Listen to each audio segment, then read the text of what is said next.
Muito bem, seja bem-vindo, seja bem-vinda. Mais um Sindepres no ar aqui pela Mix TV para todo o país. Hoje, nossa companheira Cleide Gonçalves tem um entrevistado super especial. Aliás, para falar o nome dele aqui, que legal. Egberto Guiba Della Bella Navarro. O nosso Guiba, gente da melhor qualidade da Secretaria Nacional de Relações Políticos Sociais. É o entrevistado de hoje aqui, tá?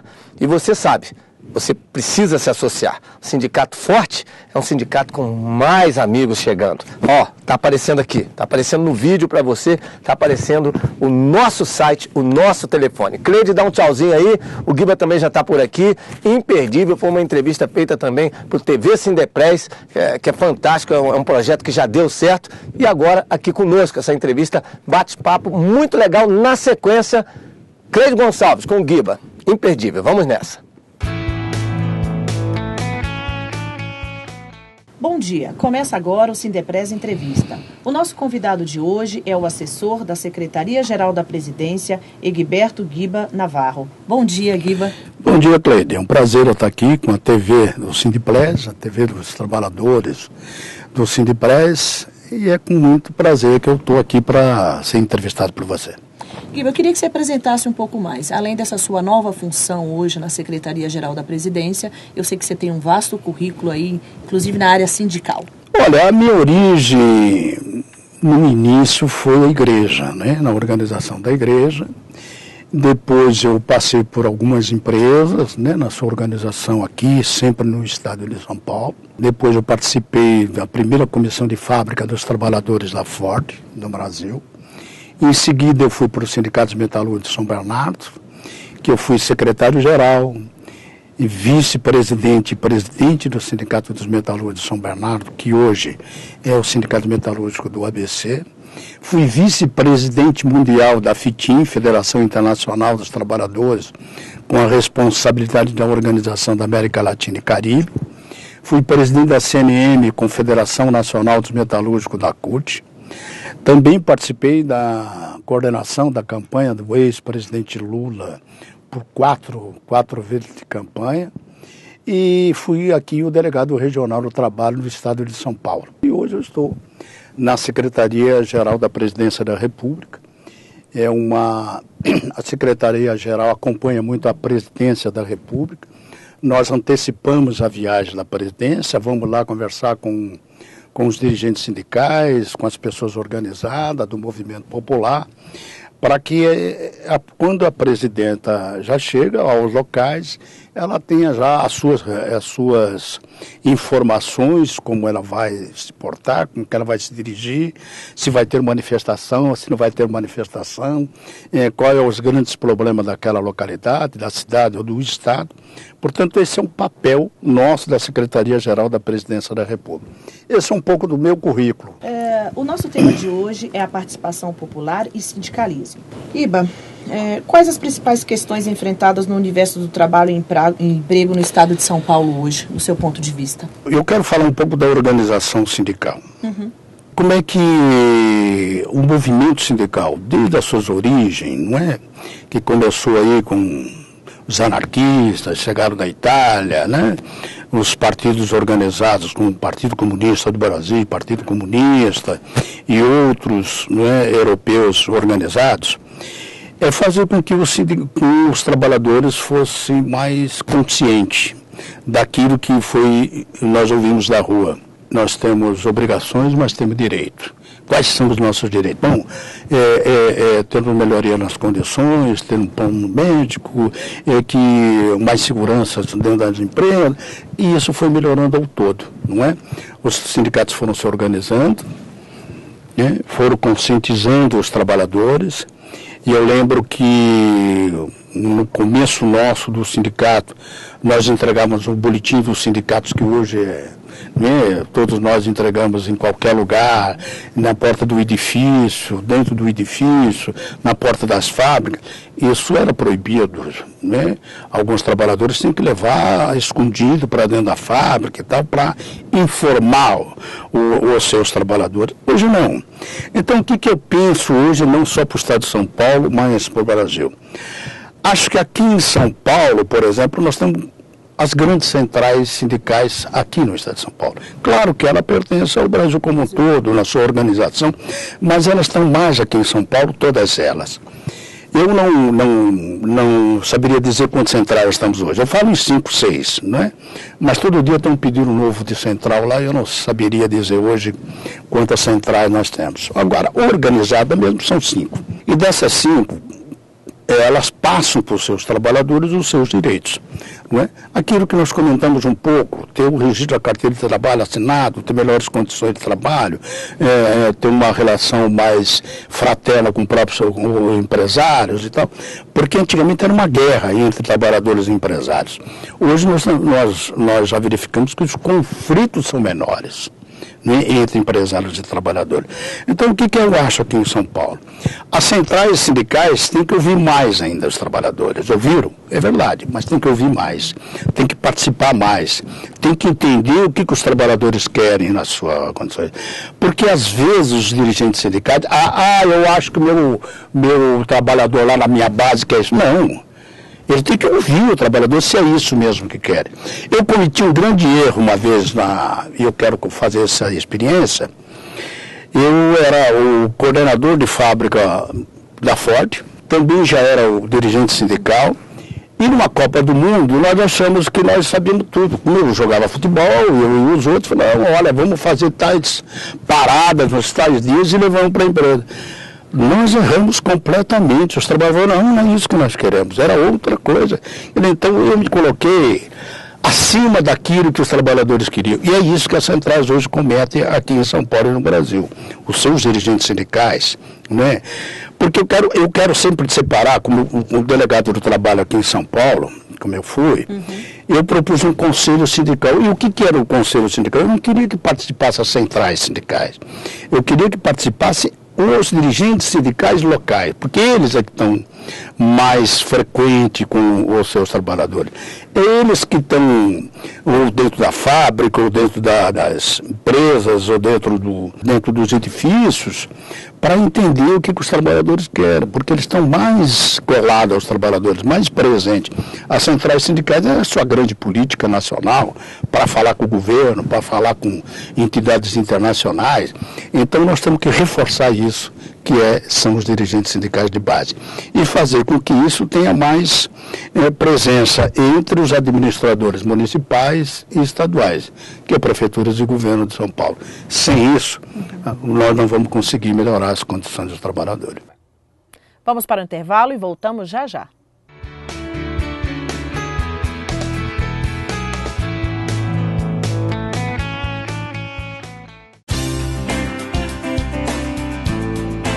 Construída em frente ao mar, na Vila Tupi, na Praia da Enseada, a colônia de férias Bertioga tem capacidade para alojar 118 pessoas. São 36 quartos, com capacidade para 4 pessoas cada. Há ainda 2 quartos no térreo adaptados para deficientes físicos, com rampas de acesso. Todos os quartos são equipados com televisor, frigobar e ar-condicionado. Venha passar um momento de lazer com a sua família na colônia de férias Bertioga. Mais informações pelos telefones 0800 55 26 23 ou DDD 11 3113 0500. Sindepress, www.sindepress.org.br.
Voltamos com o nosso convidado, o assessor da Secretaria-Geral da Presidência da República, Egberto Guiba Navarro. Eu queria que você falasse mais um pouquinho sobre essa questão da falta de diálogo que você falava agora há pouco para a gente. Isso sempre existiu? O que acontece que não intensifica esse diálogo com o trabalhador? Qual é o problema? Eu não sei se eu sou a melhor pessoa para dizer não. Eu acho que nós podemos trazer aqui alguns dirigentes sindicais, não é? Mas eu vou me atrever a fazer alguns comentários, porque mesmo eu sei que os dirigentes sindicais não vão ficar bravos comigo. É um pouco do distanciamento que vai tendo o sindicato dos trabalhadores. Vamos pegar aqui o Sindipres. Quais são os trabalhadores do Sindipres? Não são os trabalhadores que estão nos edifícios, que trabalhando com uma comunidade dos edifícios. Ele é uma pessoa importante para aquela comunidade do edifício, ou dos edifícios que tem ali. Por quê? Porque é ele que vai receber a carta, é ele que vai estar presente, é ele que vai falar o bom dia, boa tarde para quem entra, para quem sai, às vezes perceber uma malandragem qualquer. Então, essa é uma instrução que o sindicato tem que passar e tem que dizer para ele da importância que ele tem como um trabalhador naquele setor. Acho que o Sindipres faz, né? Eu não diria com certeza, mas acho que o Sindipres faz isso com uma certa presteza. Então. Mas não é todos os sindicatos que fazem isso. Não é? Eu acho que o sindicato está muito distante da base. Como o sindicato cresce muito, quando o sindicato ele tem a sua arrecadação própria, do imposto sindical, ou de qualquer outra coisa que tem, ou do associado, eu penso que o sindicato se distancia um pouco dos trabalhadores. Então nós precisamos ter mais dirigente de base, não só a cúpula, como presidente e vice-presidente, que é importante para dirigir a entidade e tal, mas ter mais trabalhadores de base, criar as comissões, ter lá a sua representação no seu local, no local dos trabalhadores, para que eles possam gritar, falar, né, ser ouvidos nos dirigentes sindicais.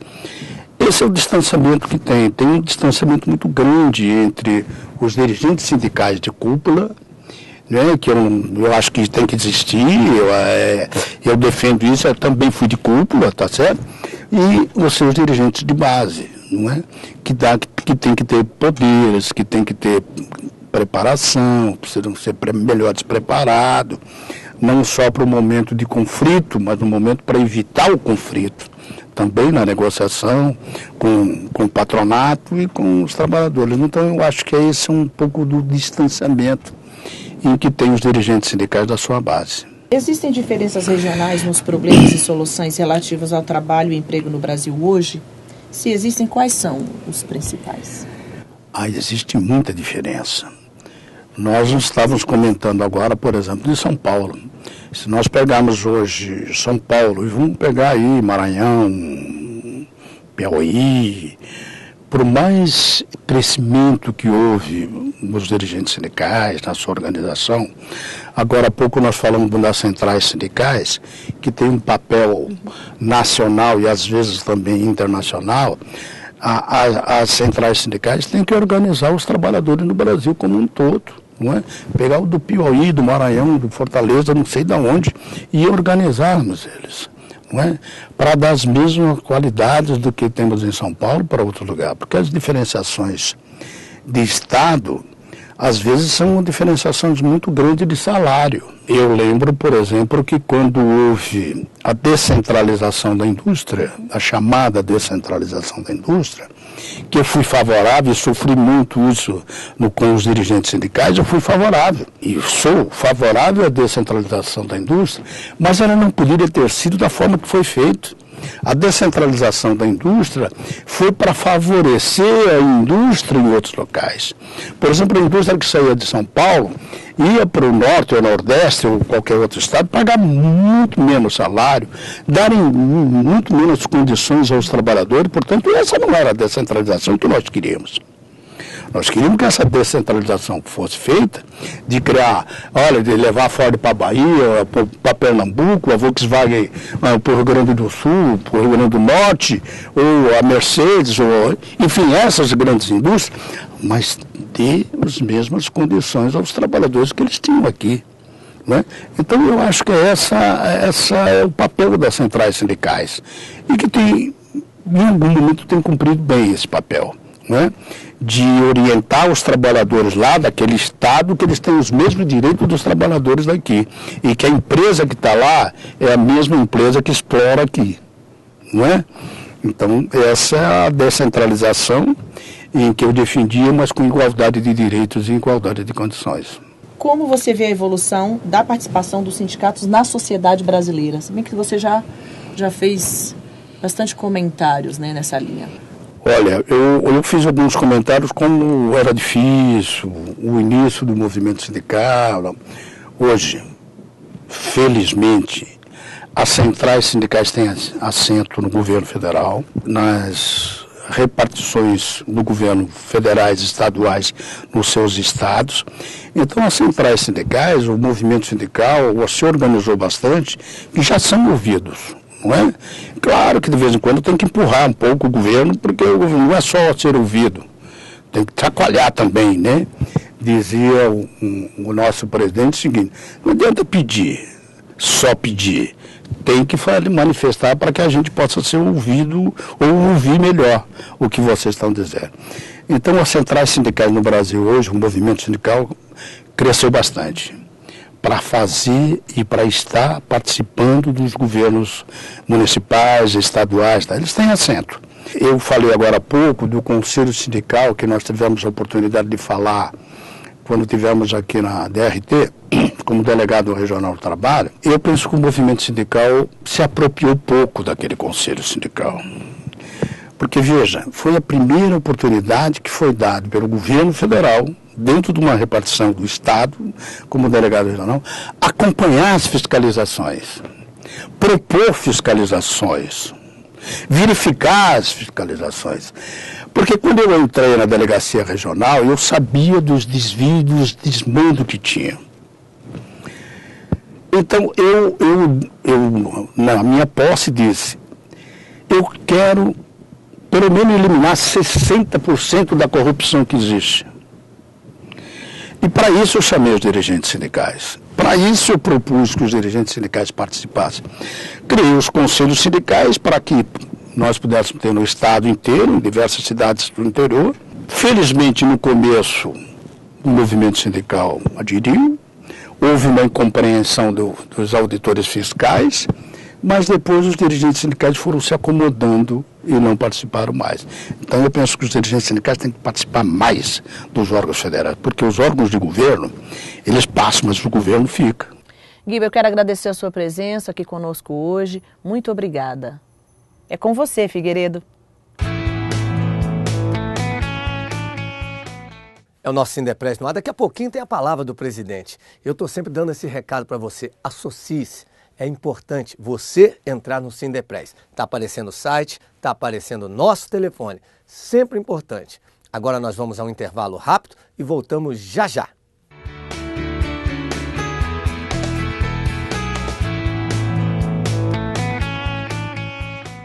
Uma árvore ajuda a ter água. 2 árvores ajudam muito mais. E a Mata Atlântica? A Mata Atlântica ajuda muito mais. As árvores protegem as nascentes de água. Evitam o aquecimento global. E são a casa dos nossos animaizinhos. O futuro depende de proteger as florestas e plantar mais árvores hoje. Aqui mesmo no computador. florestasdofuturo.org.br. Em alguns cliques você faz a doação para o plantio de uma árvore nativa, acompanha o plantio real e participa do sorteio de prêmios. Construída em frente ao mar na Vila Tupi, na Praia da Enseada, a colônia de férias Bertioga tem capacidade para alojar 118 pessoas. São 36 quartos, com capacidade para 4 pessoas cada. Há ainda 2 quartos no térreo adaptados para deficientes físicos, com rampas de acesso. Todos os quartos são equipados com televisor, frigobar e ar-condicionado. Venha passar um momento de lazer com a sua família na colônia de férias Bertioga. Mais informações pelos telefones 0800 55 2623 ou DDD 11 3113 0500. Sindepres www.sindepres.org.br sindepres.org.br.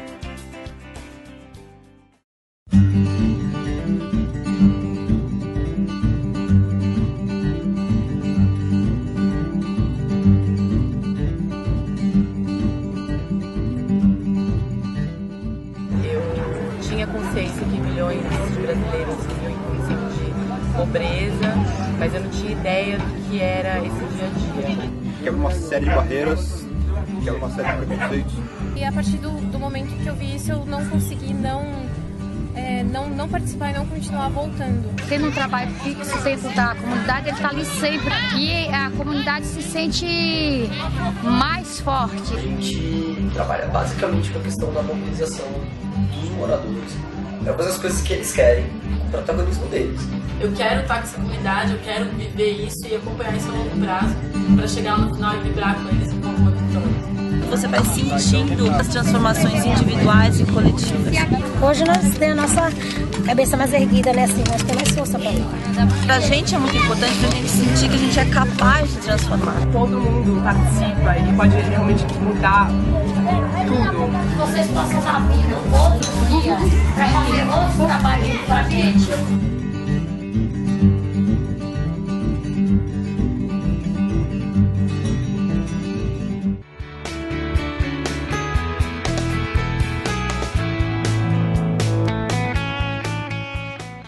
Um espaço legal que nós temos aqui no nosso programa é o Sindepres do Bem. Sempre trazendo uma ONG, uma instituição, sempre praticando o bem. É o Sindepres do Bem.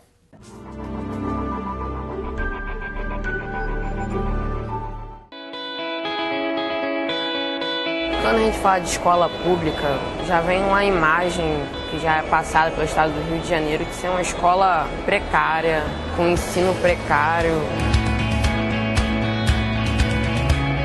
No primeiro dia no Chico Anísio, só de eu olhar o visual da escola, você já viu que é uma coisa diferente. Os professores realmente querem ensinar a matéria para você, para quando a gente sair daqui, a gente já ter um preparo, a gente realmente ter o conhecimento dentro da gente. E eu achei isso muito bacana pela parte do Estado, de começar uma nova geração, acho que com essa escola. A nossa proposta aqui é formar jovens cidadãos capazes de exercer a sua cidadania através da autogestão e do protagonismo. E a proposta do Jovem Protagonista possibilita ao professor uma ação muito importante, que é dividir com o aluno o processo de conhecimento, de construção do conhecimento. E esse mesmo processo de conhecimento retorna a ele como ganho. Em apenas 3 dias eu vi que a estrutura, o desempenho, a atenção dos professores, a diretoria é muito diferente, é uma coisa muito mais aplicada ao aluno.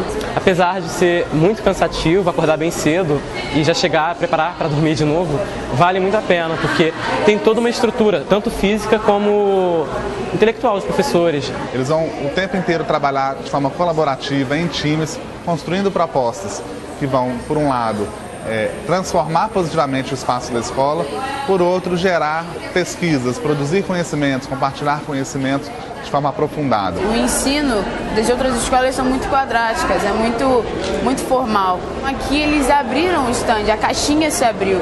Então, os trabalhos que fizemos de dinâmica, de conhecer um talento do outro, de conhecer o que um gosta, o que o outro não gosta, de ficarmos juntos, eu acho importante. Com essas atividades dinâmicas, cada um foi se encontrando. Esse é o grande diferencial do ensino, né? Quando o professor conhece o aluno. Eles não querem não ser mais ouvidos, eles não querem ser tolhidos, né? Então eles precisam dessa integração, desse falar, desse saber, desse espaço que nós não dávamos para eles, até porque não tínhamos esse direcionamento, né? Isso é que torna o projeto tão atraente, porque nós somos desafiados e nós vamos aprender o tempo todo. A busca de sentido da escola é algo que os alunos têm permanentemente, né? A maior causa de evasão escolar é o desinteresse do aluno. Por quê? Porque ele não entende o sentido da escola para a vida dele. Então a gente quer que os conteúdos, os conhecimentos trabalhados nas áreas de conhecimento tenham mais sentido para esses jovens. E integrar essas áreas de conhecimento é uma das formas de conseguir isso. Então a perspectiva é que esse aluno seja cada vez mais questionador, cada vez mais mobilizador, e ele vai ter uma autonomia que vai fazer com que ele deslanche para qualquer área que ele queira seguir. E esse colégio aqui me parece a possibilidade de oferecer ao aluno uma visão cultural de qualidade. E a partir daí, vislumbrar uma possibilidade real e concreta de chegar a um curso universitário ou a um curso técnico que seja, que oferecesse a ele possibilidades reais de crescimento, de qualidade de vida. Tudo de bom que acontecer aqui, a gente vai poder levar para os outros alunos da rede, que muitas vezes ficam negligenciados e desestimulados. Então, isso vai dar chance dos outros alunos quererem também estar em um Chico Anísio, nesse ou em outros colégios para onde a proposta vai ser levada.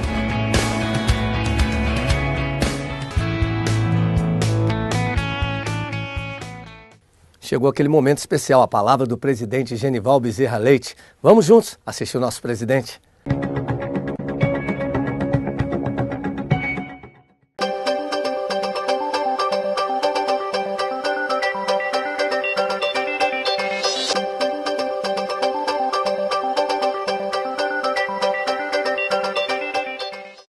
Olha, a TV Sindeprest já é um estudo um pouco antigo. A gente já vem tentando criar essa TV para melhorar as comunicações. É tanto que o primeiro passo que nós demos foi se criar o Facebook e o Twitter para ter uma comunicação direta com o mundo externo, principalmente os trabalhadores, né? E com isso foi amadurecendo a ideia de se fazer a TV. Por quê? Porque a TV ela é uma comunicação direta, ela é uma comunicação com o trabalhador, do qual ele pode, em alguns programas ao vivo, fazer pergunta para a pessoa tirar suas dúvidas. Como já foi criado o programa aqui na área jurídica, né, o Tira Dúvida do Trabalhador. Então, essa foi a maior, como diz, intenção de ter essa comunicação direta com o trabalhador e estar mais próximo dele. Porque, às vezes, você, através de um e-mail, tudo, se comunica, mas está distante. E pela TV eu vejo que a pessoa está muito mais próximo do que qualquer outro tipo de comunicação.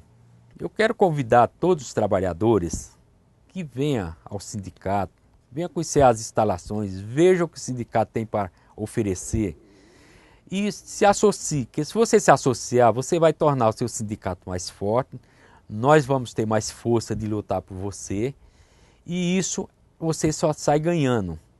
Não fique ausente, venha se associar. E você pode se associar, como já foi falado, através da ficha que os nossos fiscais passam nos postos de serviço ou através do seu próprio terminal de computador online. Se associe, seja um participante, venha, como diz, defender a sua bandeira, que é isso que nós precisamos. Valeu, gente. O programa está acabando. Muito obrigado pela audiência. Até a próxima, se Deus quiser, com mais um Sindeprest no ar. Peça, acredite e receba.